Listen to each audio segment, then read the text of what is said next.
Assalamualaikum warahmatullahi wabarakatuh. Perkenalkan, nama saya Noval Arya Dwipa dari kelas C5 Manajemen. Di sini saya akan memaparkan beberapa materi mengenai riset pemasaran yang telah saya pelajari.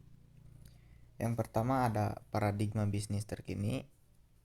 Jadi pergeseran paradigma dalam bisnis merupakan perubahan atau perkembangan besar dalam cara suatu perusahaan atau bisnis memproduksi barang atau jasanya. Mereka seringkali menguntungkan bisnis dalam hal efisiensi dan kualitas produk mereka sekaligus merubah konsep utama tentang cara mereka beroperasi. Pergeseran paradigma dalam bisnis seringkali terjadi setelah teknologi atau peralatan baru diperkenalkan ke perusahaan atau organisasi yang secara drastis mengubah cara fungsinya. Teknologi ini seringkali meningkatkan atau menggantikan bagian produksi tertentu yang memungkinkan bisnis meningkat kuantitas produk dan mungkin pendapatannya pada saat yang bersamaan. Nah, berikut merupakan beberapa jenis perubahan paradigma dan pengaruhnya terhadap bidang bisnis tertentu. Yang pertama itu ada pemasaran yang dipersonalisasikan. Jadi teknik ini memungkinkan untuk departemen pemasaran dan perusahaan menyesuaikan pendekatan periklanan mereka untuk membantu meningkatkan penjualan dan pendapatan perusahaan. Yang kedua, analisis data waktu nyata.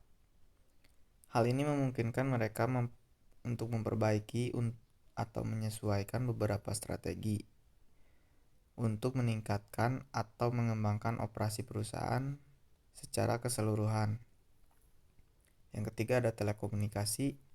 Hal ini juga memungkinkan mereka untuk melakukan pekerjaan mereka dalam skala global dan mempekerjakan karyawan jarak jauh sehingga dapat meningkatkan jumlah kandidat untuk memenuhi syarat untuk peran di perusahaan. Selanjutnya ada pemasaran dan riset pemasaran. Yang pertama, pemasaran merupakan proses yang melibatkan perencanaan, pelaksanaan, dan manajemen aktivitas yang bertujuan untuk memenuhi kebutuhan dan keinginan pelanggan dengan tujuan mencapai tujuan bisnis. Selanjutnya, riset pemasaran. Riset pemasaran adalah alat penting dalam pemasaran yang membantu perusahaan memahami pasar, memahami pelanggan mereka, dan mengambil keputusan yang lebih baik dalam pengembangan produk dan strategi pemasaran. Memainkan peran penting dalam mencapai tujuan bisnis dan menciptakan keunggulan kompetitif. Berikut merupakan poin penting terkait dengan definisi pemasaran. Yang pertama, pemahaman kebutuhan dan keinginan, nilai dan kepuasan pelanggan, segmen pasar dan target market, dan bauran pemasaran atau marketing mix. Nah, ini melibatkan 4 elemen utama yang dikenal dengan 4P. Yang pertama produk, yang kedua price, yang ketiga promotion, dan yang keempat place. Dan selanjutnya pemasaran dalam era digital. Nah, sekarang ada klasifikasi riset pemasaran. Yang pertama itu ada riset deskriptif, yang kedua riset eksploratif, yang ketiga riset kausal, yang keempat riset kualitatif, yang kelima riset kuantitatif, dan yang keenam riset primer. Proses penelitian pemasaran yang empiris.